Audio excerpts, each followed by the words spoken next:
Para min a esencia do Entroido é deixar de ser un mesmo, pasar de ser, neste caso eu, Leticia, a convertirme en pantalla, ou convertirme no disfraz ou no personaxe que escolla para ese día.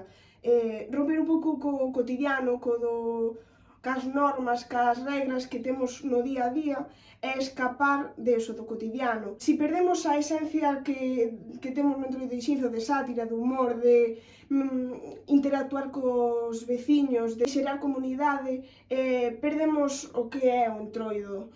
Pasaríamos de ser o Entroido de Xinzo a ser un carnaval máis, e non queremos que isto pase.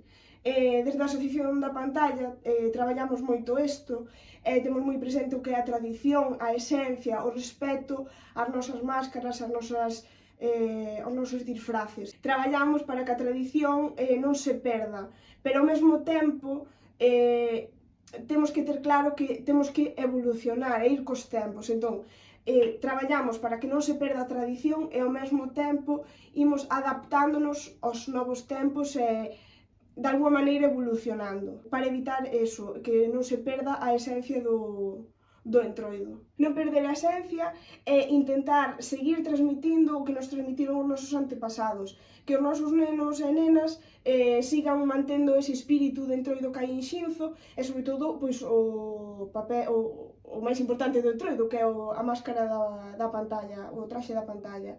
En Xinzo é certo que hai moita xeración detrás que lle gusta a pantalla, que vive a pantalla, pero temos que seguir traballando desde a asociación, desde o pobo e, sobre todo, desde as institucións para evitar que se perda que nos teñamos un Entroido único, non un carnaval.